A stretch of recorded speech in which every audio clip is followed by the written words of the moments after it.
Welcome back to another episode of the Strongman Winner Circle podcast with my co-host Anthony Furman, and today's guest is Tommy Lovell. Hey guys, what's For you up? guys that don't know Tommy is a phenom in the 80 kilo scene. He's a former world champion at the 80 kilo for winning the OSG title, and last year he also was a runner-up for OSG. So two great performances, and he's going to continue competing in the 80 kilo scene. So Tommy, thank you for coming on. Yeah, for sure. Let me just tack on some more. He's also a entrepreneur, a gym owner, and an advocate for all athletes in the sport. That is very true. I was a skateboarder. I was a hairdresser. I also won. I mean, you're gonna laugh. I won another world title, the USS Strongman Lightweight Worlds, which I love bringing that up because it was like there were only American guys there, and it was just like a repeat of nationals. But I didn't know that was a thing. Is that like that like an every year thing, or was that a special occasion? Yeah, no, it was every year. It's like, I talked to Willie a lot about it, and he said he wanted to like make a pro show for the lightweight guys since we didn't get pro cards and stuff. Yeah. So I won $1,000, which was really fucking cool. Yeah. And I got one of those gigantic checks, but they misprinted the check and it only said 100. So I mean, I didn't need to cash it, but I thought it was pretty funny. At this point, like 2 years ago, I would have laughed, but I'm like Willie, I get it, man. Shit like that is just every time there's something. There's always something. Yeah. It's funny you say that. Yeah. So I own a couple gyms. We're actually trying to open a third pretty soon. But yeah, I know once you're on the other side of the things and you're the one doing this stuff, two things. One, it's way more work than anyone realized. And the other thing is, when people get upset about something, it's sort of like, well, I promise you, it took me a long time to come to this decision. And like, I'm not just making the decision like lightly. And it was also really fucking hard to make. And this shit is killing me and I'm not getting any sleep. Yeah. The internal stress we put on ourselves sometimes, it's like every decision we make affects people at this point. Yeah. So yeah, it's tough. Mm-hmm. But Tommy, we have actually a pretty interesting piece at stake this year at OSG. So, right, everybody in this chat has been a world champion. Anthony actually has 3 total podiums with a first, and third. We both have a first and second. So if we both win this year, we would be the most decorated OSG athletes, because on the women's side, I don't think there's been a multiple time winner. I think Sandra Bradley and Rebecca Raleigh both have like 2 or 3 podiums, but they don't have a win. So if we both win this year, we would be the most decorated OSG athletes. Nice. When we both win this year, we will be the most. Wait. So you're telling me I could come back and stop this from happening? That is true. You got to pick one. You're coming back. You're not coming back. But we'll find out November 11th to 13th in Daytona Beach. Everyone will know November 10th at 8 a.m. in the morning, whether I'm there or not. Love it. But Tommy, I need to hear how you got started. I don't think I ever heard the story. So yeah, give us a brief rundown of how you got inspired to be a strongman. Yeah, I don't know if you've ever listened to anything I've done where I talk, but I'm really bad at this shit. I just talk and talk and talk. Hey, no one rants more than me, so maybe that makes me good at it. No, but I'll try to get to the point if I, quickly. Yeah. So my sort of story, I guess, is that I've always wanted to do strongman. I think a lot of people found out about it, or were powerlifters, or were, bodybuilders or something like that. I've always wanted to do it my whole life. When I was growing up, we didn't have cable. So we just had this giant antenna and we had like 20 channels or something. And I think one of them was ESPN, or maybe ESPN's a cable channel. I did have cable. I don't fucking know. But anytime, World's Strongest Man was on, I would stop, and this was the days before even the channel guide to tell you what was on. So I get to flip through the channels to find out what was going on. I'd hit ESPN and see World's Strongest Man on, always stop, put down the remote. This is what I'm watching until it's over. Saw a bunch of the old stuff, saw some of the current stuff. This is early 90s, late 80s at the time. Same thing with like lumberjack games. Always thought that was fucking cool. Shit. Yeah, those were dope. Dude, where like they'd have like this tree trunk in the ground, and they'd have these like shims in their pocket, and they chop a little thing in the tree, stick a shim in it, and then jump up onto that one, and then chop another thing. And dude, they fucking were flying. They used to run over, they did the log run, right? Where they would just run on the logs in the water. It looked like me on the Titan games, except I fell. They don't fall. They keep walking, they keep going. That was a lot of fun to watch. Dude, it's always like, so me, this might, I don't know if this is a weird thing to say or not, but I've always been very comfortable in my own body. Like I've always felt very in control of my body. So anytime I watch things like this, I don't think, wow, that's cool. I think I could do that and I'd be fucking good at it. You know what I mean? That happened to me with skateboarding. I found out you could like do tricks on a skateboard and I was like, oh, well, give me one of those, you know? So I started skateboarding for a while. I got pretty good at it. The same thing happened with piano. Like I decided I wanted to play piano. So I bought a piano and like taught myself to play piano. And then I ended up going to school for it for a little bit, just a couple of years. Juilliard? Did you go to Juilliard? No, I mean, I was in New York, but I didn't go to Juilliard. I went to Hunter College. Damn it. that'd be pretty. If I taught myself how to play piano and got into Juilliard, that'd be pretty sick. You'd be like Matt and Damon in that movie. Wait, no, that was a math problem. Never mind. Yeah. Applesauce or fucking whatever. So yeah, so when I saw Strongman, I thought I could do that. I could be good at it, and I want to do it. So I always wanted to do it, but you know, it just seems like that's one of these things that happens on TV. Well, fast forward a very long time, when I was like 32 or 33, I decided I needed to start going to the gym because it's just time to do something like that. And in my teenage years, my mom was married for a while to someone who was a former professional bodybuilder. So he owned a gym. So he taught me all about, like, you know, the split, you know, the back and buys, chest and tries, you know. So everything I knew about working out was that stuff. So that's what I was doing. You know, I was doing these splits. I was going to a failure every time, that sort of thing. And then I just was like, you know, I'm never going to be the biggest guy. Actually, I don't even give a shit what I look like. I just want to get stronger. What does that mean? So I literally Googled, you know, how to get stronger in the gym. And it's like, okay, compound movements. So I'm doing compound movements. Then what happened? I read a book by Tim Ferriss called The 4-Hour Body.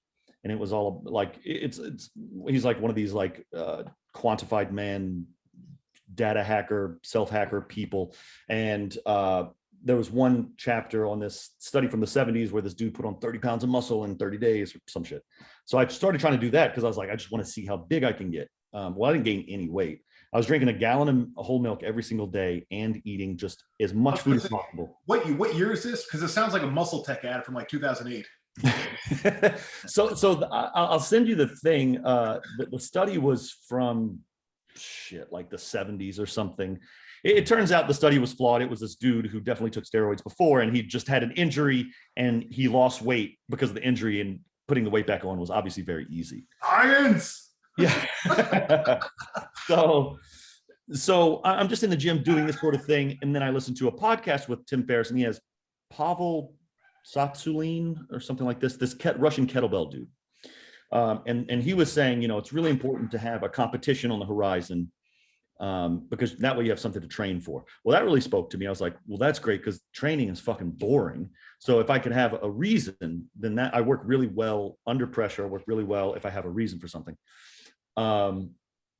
So let me do that. Okay. And they suggested powerlifting. So I was like, okay, I'm going to find a powerlifting competition. So I Googled powerlifting competition, New York City, and there were like tons. And I was like, oh shit, that's crazy. I didn't even realize that there was competitive stuff like that for me. And then almost immediately, like a light clicked, and I thought, holy shit, what if there's Strongman for me? Dude, I live in New York City. Like, we've got everything. And I Googled Strongman NYC, and there was a gym and there was a coach. What year was this? I was 33. So 20, wait, what year is it now? 2022. I don't fucking know. 9 years ago. Yeah. 2013.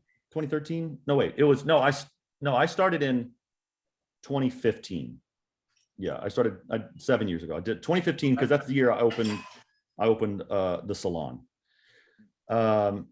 Right, it was 2015. So yeah, I went in for the first day, and you got like a free session, complimentary session or whatever. And he was like, what's up? His name was Chad Cantor. I don't know if you guys ever met Chad. I feel like I know that name though. Maybe. Yeah, he coached like a bunch of people like Sarah Brennan and Caitlin Uhas and Nate Green. I think he coached Nate Green. I definitely recognize the voice or the name for sure. Yeah.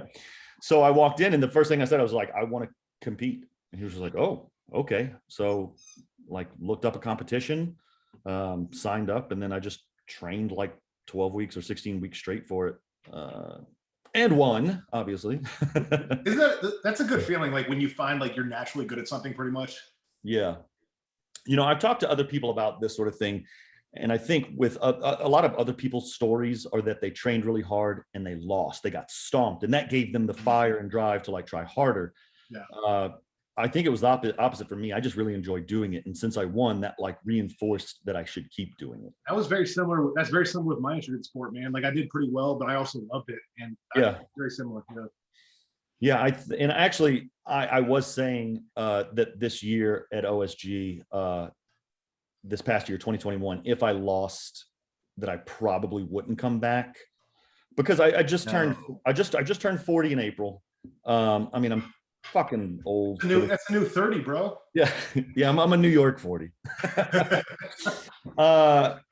You know, and I was just like, I don't know if I can handle, I don't know if I could like mentally handle losing and then coming back to try to get it back and losing again. Yeah, you know what I mean? Because I mean, it sounds, I don't know how it sounds, and I don't care how it sounds. I do this so I can be better than everyone else. I'm never like competing against myself. I want to be better than everyone else. That's all I want. You know what I mean?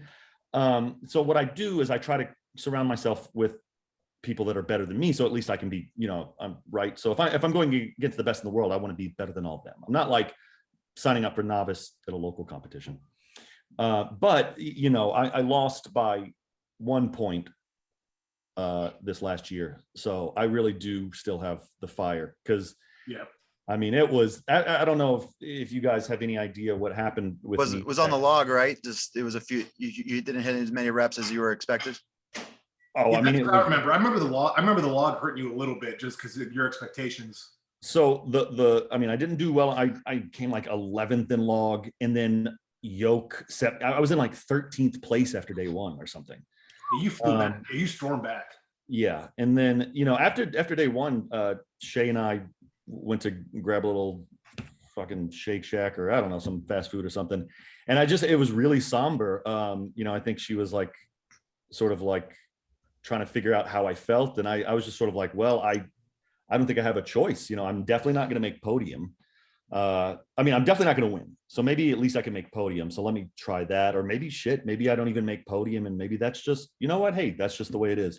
But then, and I was just having a really weird day. That first day, I was feeling kind of weird.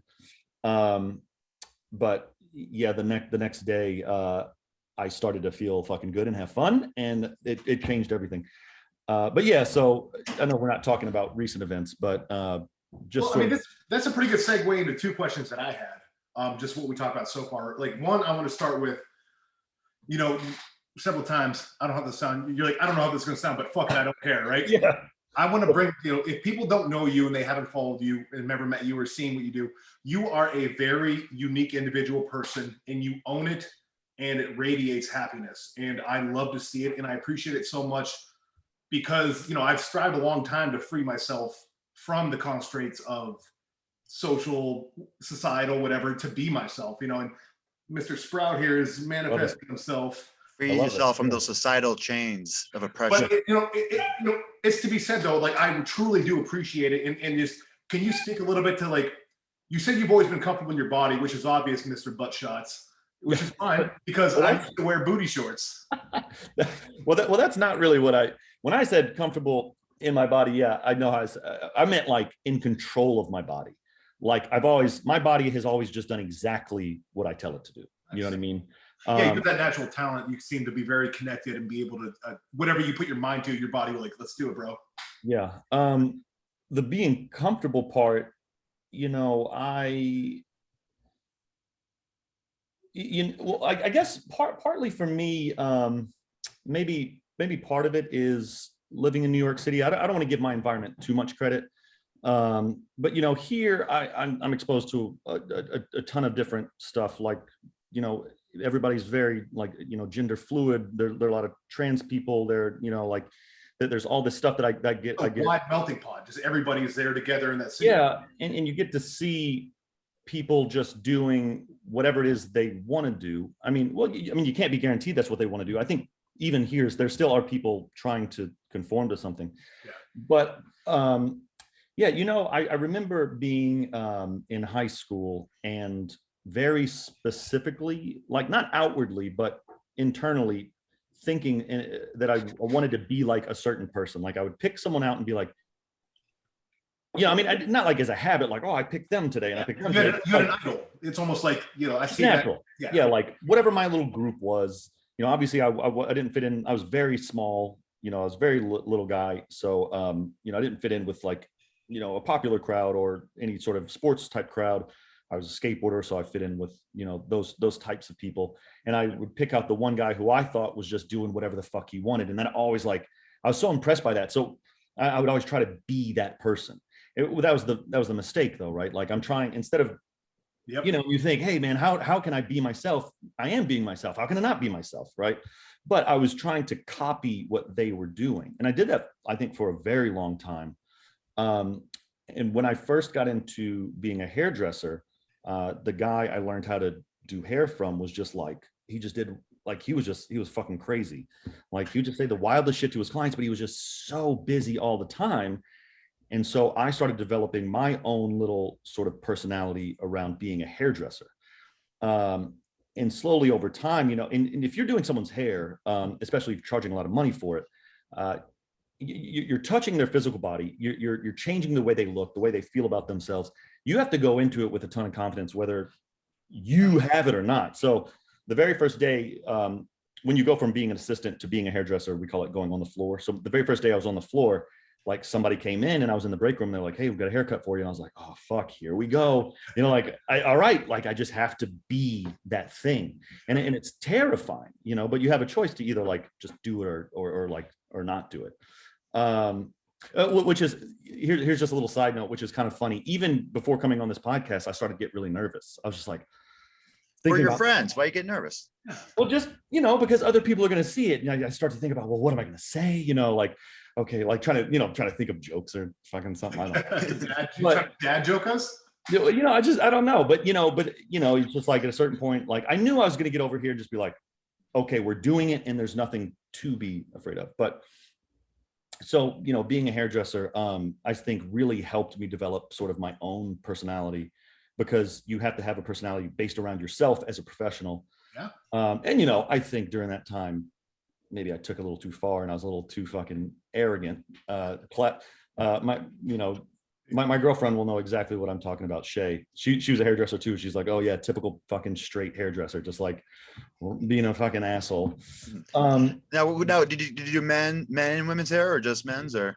Yeah, no, men and women. Yeah, I wasn't a barber. That's it's technically a different license that you get from the state. I was a cosmetologist. Oh, nice. Okay, yeah. So that's pretty fucking cool. I mean, so you learned how to communicate just with a wide variety of people then, like doing that. I mean, you were just, you constantly had to almost adapt to their needs, and that does teach you a lot, man. I mean, yeah.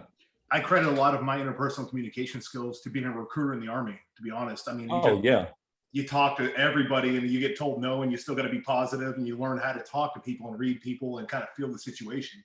Totally. Like see what they're going through, because and like, I don't really do sales or anything, but that's called like finding someone's pain, right? Like, I mean, like you said, they're there for you, not how you cut hair. Because just like people join the Army for me, they didn't join the Army for the Army.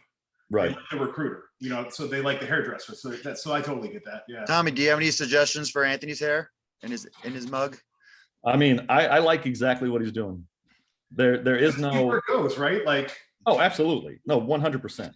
Yeah, especially in a stage like this, you don't want to have, well, maybe you want to have a goal, but like just let it go, baby. Yeah. Like people would be growing their hair out and say like, well, can we do something as it grows out? I was like, put a fucking beanie on, just wait 2 years and then you'll have long hair. No, I mean, honestly, like, cause I thought about that, but I'm like, you know what? I don't know if it's going to grow in like Bret Michaels or how it's going to grow in. So if it grows in and I need to feather it, I'll feather it. I don't care. We'll figure it out. Like Chris Elliott in Scary Movie 2, grab my strong hand. It could grow in like that, and I just call it audible and cut it off. You never know. Dude, you just need to get out of the shower with it wet, hop in your IROC Z, and just blast down the fucking highway. Just let it get windblown, right? I just like I was when Ariana told me I could finally do a little bit of a thing, I was like, finally, let's do this. When she told you could do it, she's like, okay. Well, because before this, you know that phase where like it gets long, but there's nothing you could do with it except wear a hat. Yeah, you just So gotta. you just got to do that for a while. So, anyways, that leads into my second question, though, because you talked about being the former champion and coming back and having a bad day one. So, as a former champion, leading up to OSG, like, what kind of stressors? What did you feel? You know, obviously, if you're to be the man, you got to beat the man, right? And you were the man. So, did that add to or take away from your ability to perform, or how did you deal with that leading up to it? Because no matter if people talked about it, it's there, right? Like you're like, "Oof, I'm the guy." Yeah. Well, can I talk about the year I won first? Yes. Because I feel like that's kind of important to sort of lead into this, because I had like a little bit of an epiphany this last year. So without getting into like any details, really, I was married before 2019. I'm divorced, and I have an amazing girlfriend now who is like. You've been divorced in 3 years, you lucky bitch. It's taken me forever. Yeah, well, it still took me longer than I guess I would have liked. But Shay is like just insanely supportive, and not in like a superficial way, like in a real way. Like I know she doesn't give a shit about strongman, but she cares about me, so she cares about that, right? Beautiful. And I hadn't experienced that before because my ex-wife was very she would like let me do it, but she didn't give a shit, you know. And I won something once. She's like, okay, can you quit now? And I was like, Jesus, you know what I mean? Like, it just wasn't great. I get it. So a lot of stuff really aligned in 2019. I got out of that relationship. I got into a new, amazing, supportive relationship. And at the time, I owned that salon with my ex-wife, and she didn't want to see me. And I didn't want to see her either, but I only worked 2 days a week. The 2 days a week that she didn't work, I would work. So I was only working 2 days a week for pretty much all of 2019. I had a ton of free time. A little bit of that was stressful because I was like, what am I going to do with my life? But a little bit of it was like really beautiful because I hadn't had that in so long because I worked so much. And I've got this like amazing new partner that I'm just like happy to share life with. So I'm like training and chilling and being in a great relationship. I won, like that year I won New York Strongest Man, then I won USS Nationals, then a couple months later I won USS Worlds. And then going into OSG, I was feeling good, feeling great. But this is another little story that I love to tell, just because it's for me, it's like this thing that I almost didn't figure out, but I feel really lucky to have figured it out. And that's on day one of OSG, and always leading up to OSG, it never, and this is so unlike me, it never even occurred to me to win. I wasn't thinking, I didn't plan to win. And I usually never set goals for myself. And like, you know, I always say this thing to people, like if I handed you a ball, I said, throw this as far as you can, you wouldn't pick a spot, right? You would try to throw it around the earth, and then you'd find out where it lands. Yeah. So that's usually what I do. But for some reason, in 2019, I had like these 3 goals. I was like, make day 3. That's going to happen. I know that. That's not really a goal. I want to crack top 5. I want to win one event. And there was this one person that I wanted to beat, just because I was like, I want to beat them. Was that Richie, the lights out stout? No, I won't say who it is because it was. I thought we were going to get some good stuff. No, and you know what? For me, it wasn't really petty, but it was like, you know, this manufactured thing in my mind. It wasn't a very important goal, but it was just like, it'd be kind of sweet. You sound like Michael Jordan right now. That's what Michael Jordan used to do to people's manufactured water. He made that shit up. Yeah. Dude, that sounds very good. That documentary is fucking phenomenal. I recommend everyone watch it. The Last Dance? The Last Dance. It's so everybody that's ever competed in anything, watch that. Dude, you know what else you need to watch if you like that? You need to watch the first season of Cheer. I am not kidding you. I am not kidding. If you could, dude, you'll cry every episode. It's fucking amazing. Really? The amount of tradition that they have around all these things. They have these secret handshakes before. They're almost autistic with the shit. It's really incredible. The first season, second season was good, but the first season was awesome. Hold on, let me write that down because I just retired from the Army, so I have binge days. It's awesome. So yeah, so the first day I didn't I didn't plan on winning. I went out and it was Viking press. I suck at pressing. So I came in 10th. I was like, whatever. And then the next event was deadlift, I think. I smoked the deadlift. And I was like, all right, I accomplished my goal of winning an event. Also, by the way, not only did I win the event, I got the fastest time of any of the classes on that one. The deadlift ladder in 2019. Oh, I've looked at it. Yeah. Well, the next day it was the farmer. We first started with farmers. Same thing. Not only did I win, I got the fastest time of any class. And as I got done with that, I thought, oh shit, dude, what am I doing? I should win this thing. You know what I mean? Like, and I feel like I almost didn't have that realization. I'm not sure why, but then I got nervous. I was like, okay, I want to win now. So I just say that because fast forward to 2021 and the whole year I was just thinking, I'm going to win.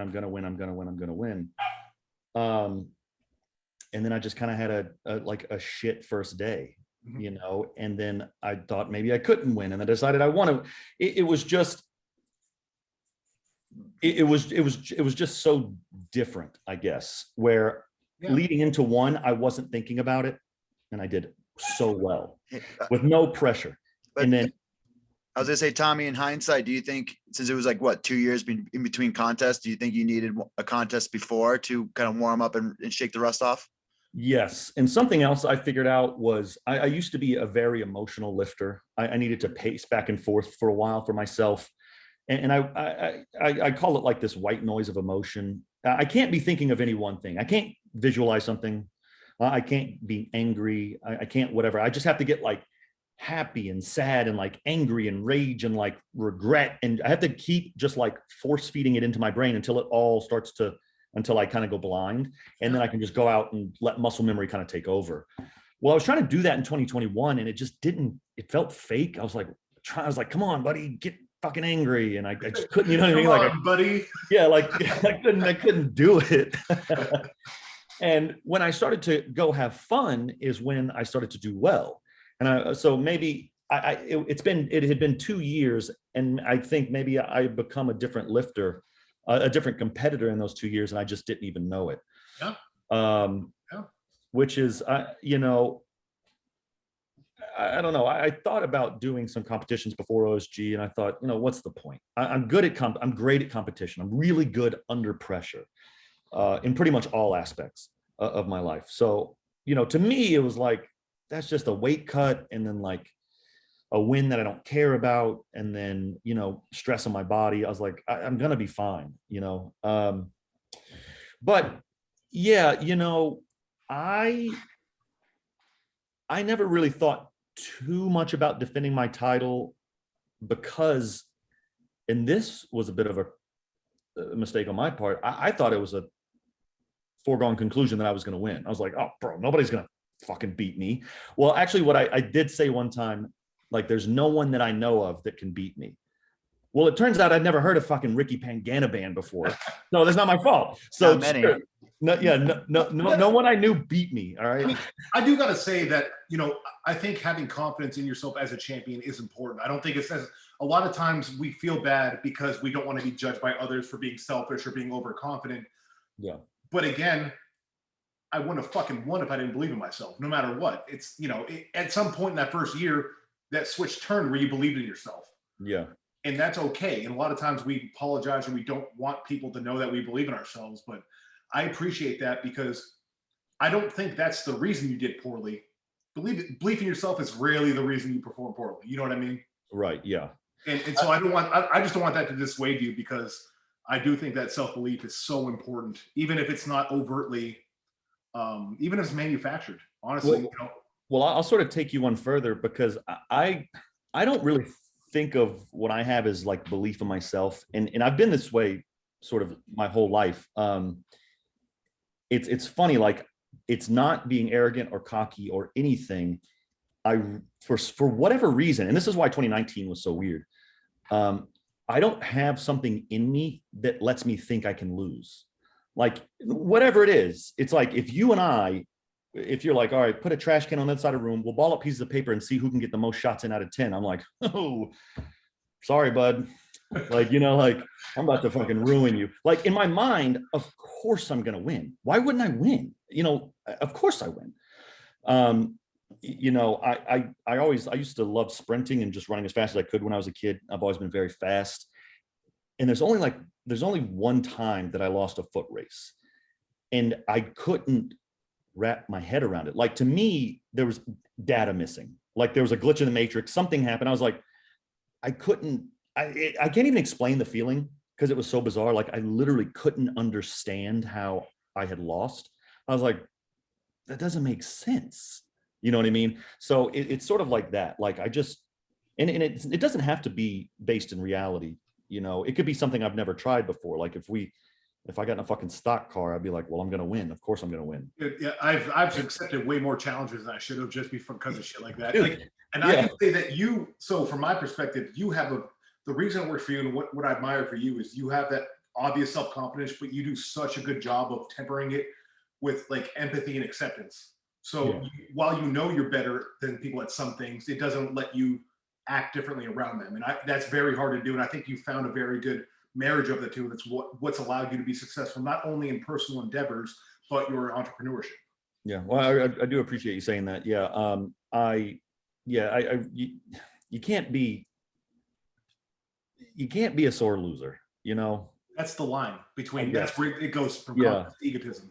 Like, and I think maybe Shay was asking me like, what's going to happen? How am I going to feel if I lose? And I'm like, I won't feel anything. I'll just, that's the only reason I would ever be upset if I lost anything is if I hadn't trained enough. You know what I mean? Like, if I had fucked off, and then I'd just be mad at myself for not. But if you do everything you're supposed to do. Yeah, it's that old adage, like I left everything out there. I performed like a champion. Someone performed better. What are you going to do? It happens. Yeah. Yep. And also, I mean, as far as strongman goes, I don't want it to be lost on people. I do think I'm just a little bit lucky with whatever it is, my age, my experience. Like I was a skateboarder for a long time. I grew up running around and climbing stuff. My height, my weight, my genetics. I mean, it all plays a role. It's not like, obviously I work hard, but all you got to say is you're not born like this. Yeah. No, I appreciate that. That's very, very good insight. I really think that's some good stuff. Nick, ask me a question. You ready? I got some good ones. Tommy, in the strongman world, what grinds your gears? Ooh, what grinds? All right, I'm gonna give you one. I might get some hate for it. We'll protect you. I don't know. You know what really bugs me, but I don't want to sound like a little fucking bitch. I hate when the lightweight dudes call themselves and each other's hobbits. Like, so the self-deprecation, you think it does more harm than good? Yeah, I know it's like a cute thing we do, but I'm like, we could just not do that. We could also just be like ourselves. And Hobbits save the world, bro. I'm just saying, they saved the world. Without hobbits, Sauron would rule us all. Yeah, sure. I know. I mean, like, I don't know why it bugs me so much. I think, well, one of the reasons I think it bugs me just viscerally, like just generally. But like, if I think more and more and more on it, I think I don't like it because it references us against the open class, essentially. Like, we're only hobbits in reference to that. And it's like, there's so much more to strongman than just the open class. And I think, I mean, obviously not to take anything away from the open class. It's incredible to watch, men and women.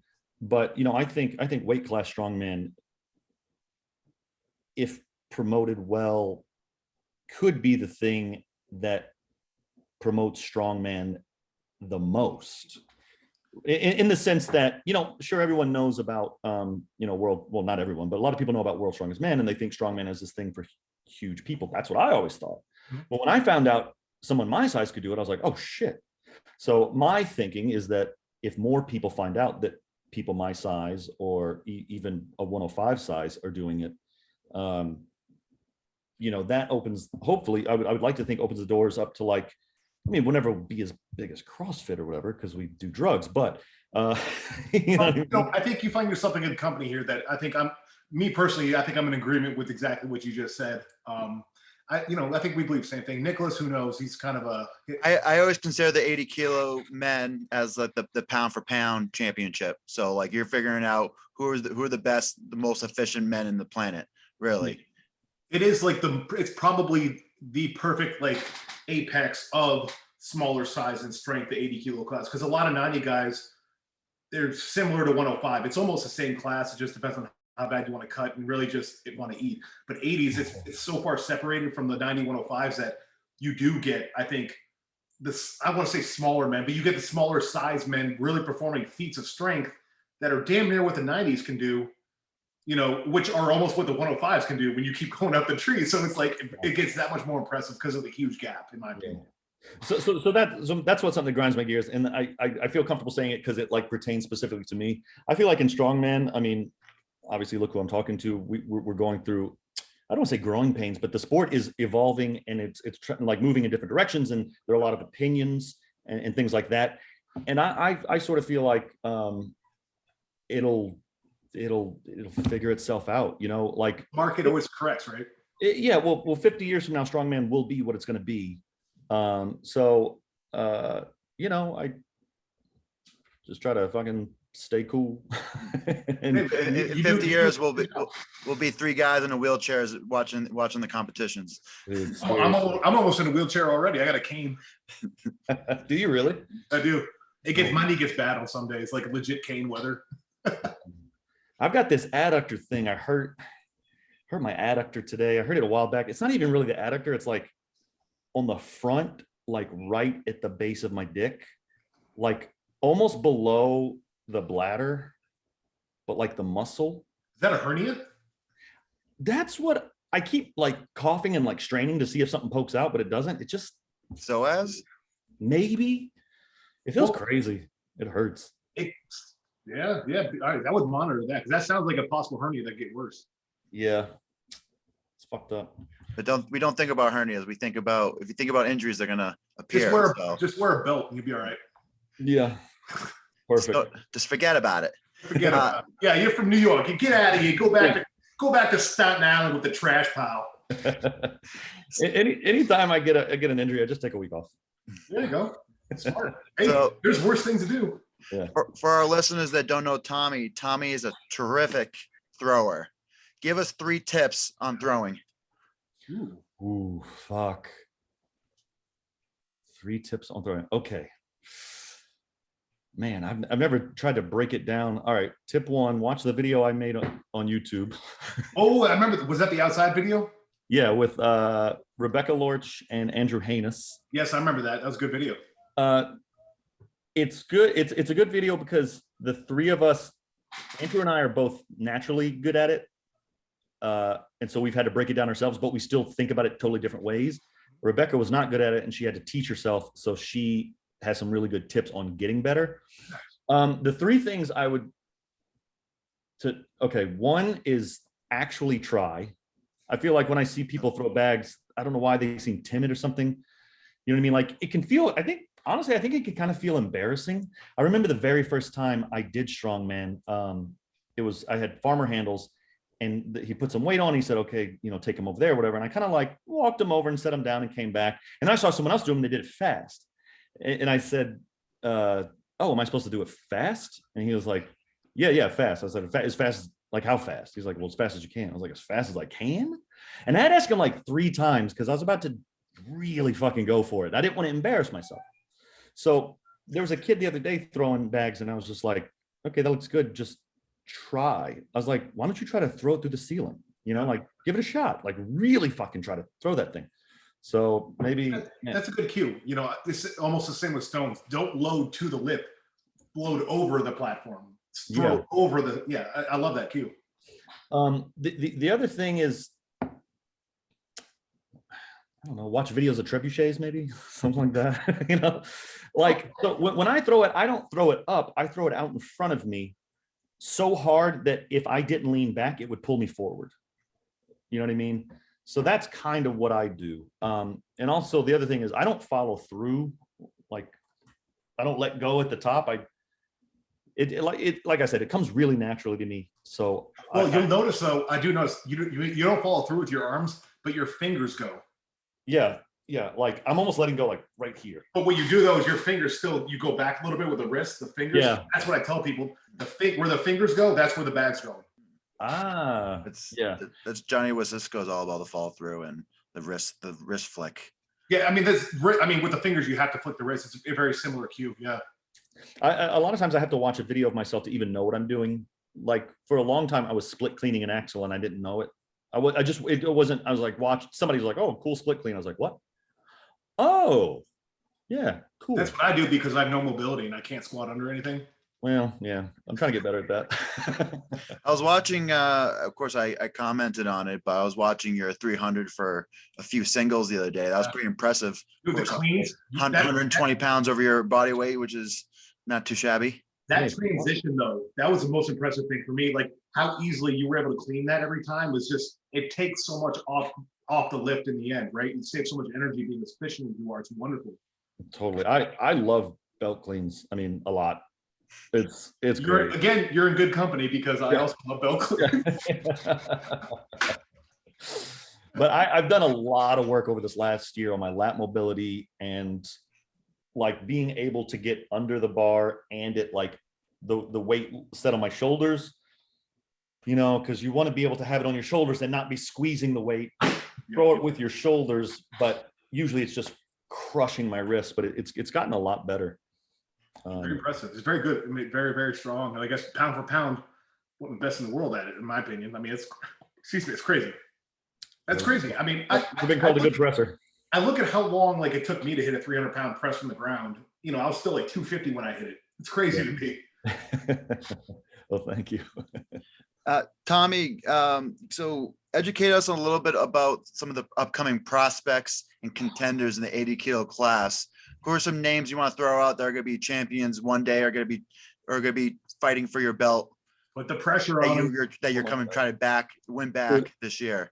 I'll do my best. I'm going to forget people. I'm so bad at this because I don't pay attention really to anyone. I'm pretty self-absorbed. Respect that because it don't matter. I love it. Yeah.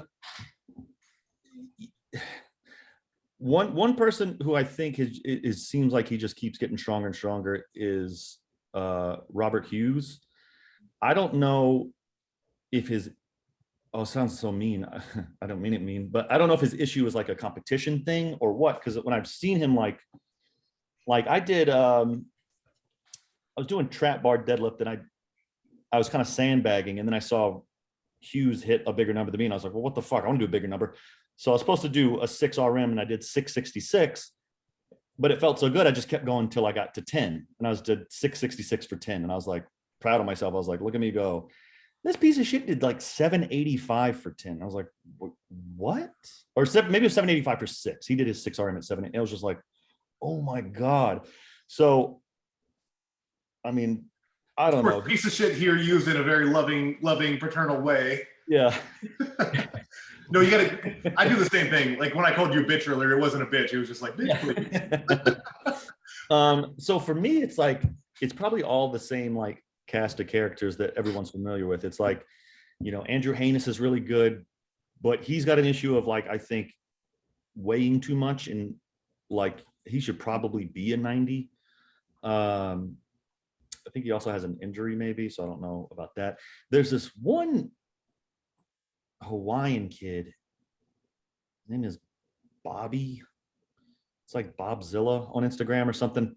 I cannot, dude. I'm so bad. I can't remember anyone's names. Way to go, Nick. And I'm gonna look. I'll look for it. I'll help you guys out. Keep going. Other than that, I mean, I feel like well, let me ask you guys a question. Put you on a weird spot. Do you think the 80 kilo class at Worlds this last year was stacked or not? Or do you know? I thought probably the most stacked that it's been in a while. I thought some of the English guys didn't perform as well as they could, like the English twins, and then there were some other decent 80 guys that didn't do as well. There's like Was Danny Ashcroft there? He was not there. No. He didn't come. Yeah. So I think a big thing with comps like that is it's hard to get stacked classes because of the costs associated with those shows sometimes. So while you will get the best will win and the best will vie for the title. I do think that in my personal experience, sometimes I know there was people missing that I would have liked to see there, so I could have stomped a hole in their ass. Right? Yeah. So Tommy, you were thinking of Bobby Leslie. Does that sound familiar? Yeah. He's got like long hair. Yes. Yeah. Yeah. Bobby Leslie. I think he's kind of young. He's got crazy mobility. He's really fucking strong. I don't recognize that name. Where's he been? I need to see him on my rosters. Yeah. He's just not, I don't think he's anywhere. He's got a family. So I think one thing with your class too, honestly, is when in general in weight classes, honestly, the longer guys are in it, they start gaining weight because that's life with training, gaining muscle. So a lot of weight classes are almost transient naturally because of the weight we gain as we age and as we put on mass. So I think it's very important that each of us backfill as we excel, right? I think if we do a job by being a good ambassador for the sport, and if I can gain 2 105 athletes to replace me when I gain too much weight or retire, then I've done my job for the future of the sport. And I think that's really the key. That's why it's hard every year to predict these classes, because you never know who gained weight. It's just so tough. Yeah. I mean, I can't gain weight if I try. So I'm never going up. I don't even know if I've seen 90 kilos. Maybe we'll do a 60 or 73 kilo men class someday. Bro, I'm all over that. Dominate it. But I think this year though, I think we should be pretty interesting. I think the Daglish twins. You had Josh Lancaster dropping down. There's a lot of good UKs rising that are going to come to. Yeah, there's a lot of good UK 80s right now. I mean, I like all the UK guys, so I don't have a problem saying it. I'm not worried about any of them. That right there, that's a clip right there to promote. I mean, you know, I don't know. You don't got to explain shit to me. Didn't any of them even make day 3? Actually, no. No. Dean McVie is the only one who made day 3. Everyone else was American. Scotland. Yeah. Savage. I mean, yeah, but you know what? To be fair, I don't have to travel to another country and do a weird weight cut and time change and stuff. So, I like to back that in a little bit. I went from here to South Africa and I didn't feel fucking shit. And I performed pretty well. I was happy with my performance. So I don't get all that personally. Well, no, you went this way. Oh, South Africa. Okay. I was thinking South America. I was like, no, well, that was a 16-hour flight and there was a big time zone change. All right. So maybe it's not a big deal, but I mean, you know, I'm gonna do a YouTube video on this, and I'll say it here on your show so that I force myself to have to do it. But I want to do a little video on like sort of the costs, both real and monetary and like emotional and logistical, that are associated with competing. Like, so this next competition, Clash. Well, no, seriously, what's it called? Clash of the 80s? Clash Is that of the the name? 80s. Clash of the, okay. I know Clash of, I didn't know if it was Clash on the Coast, but it was the 80s, but it's Clash of the Rockies. So Clash on the Coast is our flagship, like that's the 105. That's the one. Yeah. Gotcha. Okay. So for Clash of the 80s, it's in Denver, which has an altitude change. So I'm going 7 days early. I mean, I'm already doing a ton of conditioning to get ready, which is insane. It's so funny, right? It's a 2-hour show. So like just how much work goes into this tiny little snippet of our lives, right? But I'm going there 7 days early so that I can get acclimated to the altitude, right? So that's just in the flight. You know, maybe I didn't buy it that long ago, but it was almost $800. I don't know what's going on, but it was like a fucked up flight. Like I've got to you know, pay for Airbnb or hotel stay, but with Clash, you know, there was no registration fee, right? Was I supposed to pay? No, I don't charge. Yeah. So that's cool. So that's one thing that I don't have to pay for. You guys are covering 2 nights in a hotel, which is also awesome. So I don't have to pay for that. So but even with that, you know, there's still this time commitment. And luckily I own fucking gyms, you know, part of my career is competing. So I can only imagine what it must be like for someone else, and maybe somebody else come from another country and you know, things like that. It's brutal, man. And that is a good point. And, you know, ideally, perfect world, 5 years from now, it's not where you have to pay for any of it. It's where like, hey guys, I'm flying you out here and putting you up. So there is basically no monetary commitment eventually. That's the ideal goal. Yeah. Because it adds up, man. Even when you have stuff comped, it really does add up. It's so fucking hard out there. And Tom, I'm going to help you out here. You forgot to plug yourself. So Tommy hosts a YouTube channel called the Odd Object Podcast, where he talks a lot of topics on strongman. So I'll put that link below so you guys can check it out. See everything else Tommy has talked about. Subscribe, like, subscribe, comment on all the Odd Object stuff. Please. Notification bell so you know when all the new videos come out. Yeah, and follow me on Instagram. I'm losing followers. Just daily. I went from 10.6 to 10.3. All right, so it's the Russians. I'm falling off. It's inflation.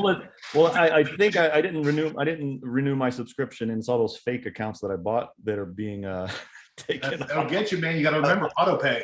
Well, that will also be on below. But I have a couple more questions before we let you go, Tommy. So there's two questions where I like to ask every guest.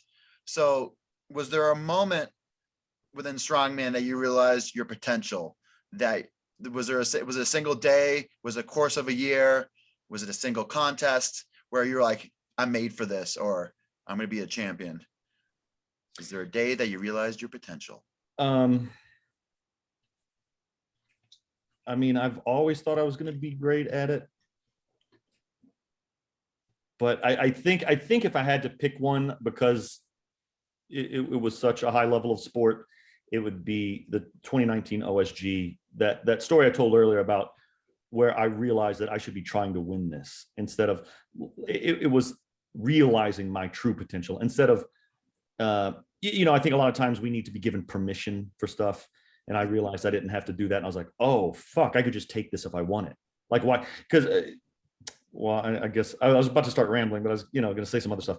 But that was the day. Yeah, hearing your story, that's the moment for me. I would have picked that out. So literally mid-contest, that's a great answer. And then Tommy, what does it take to be a winner? Fucking genetics, baby. That's as good as answer as any, man, that I've heard. I mean, that's a big part of it. I mean, I guess I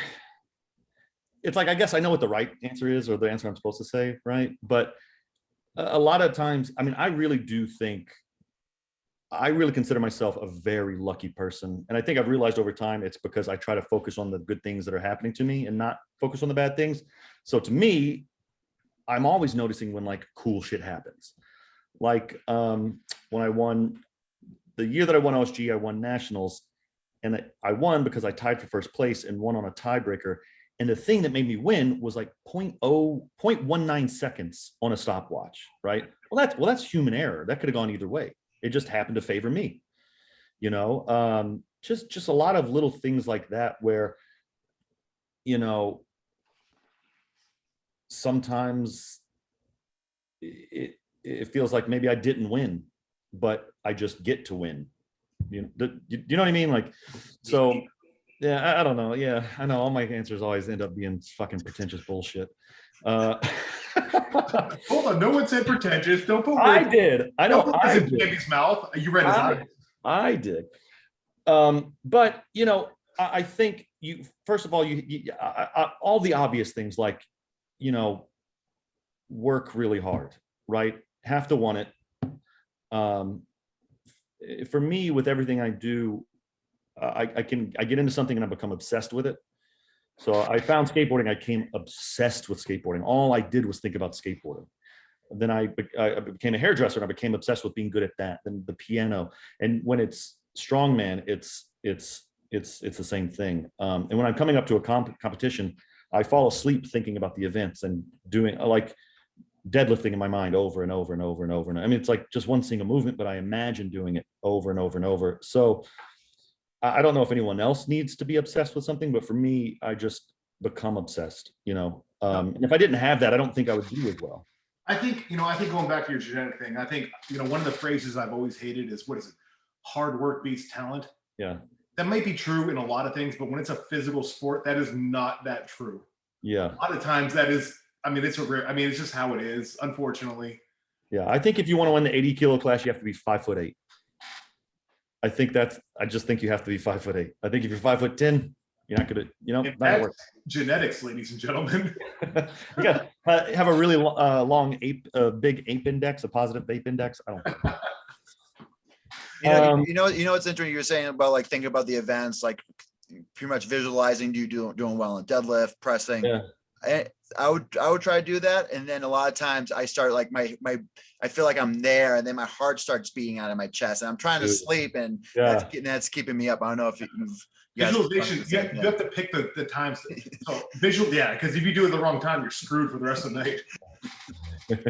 But ever since I've been taking melatonin more regularly, I felt like I could just think of whatever and just go to bed. Is that what they call what you've been eating? Melatonins. Dude, I just got back into weed gummies. So as soon as I hang this up, I'm about to take a quarter of a weed gummy. Very nice. I got to tiptoe into that shit. I don't know if I can say we approve on this podcast, but if it's legal in your state, we approve. If it's legal, we approve. It's absolutely it's legal here, yeah. But that's all my questions for today. Anthony, do you have any last comments? I just want to say thanks for coming on, Tommy. This is awesome. I think it's very important that we just get stories out there as much as we can. Everyone has their own reach, and I think if we can get people to you that may not have previously had it, that helps everybody. And so I thank you for coming on. I appreciate it. You were a very good guest. Yeah, I had a great time. Thanks, guys. So for Tommy, I'm going to put his Instagram below, his YouTube below, so you guys can look and subscribe and follow him.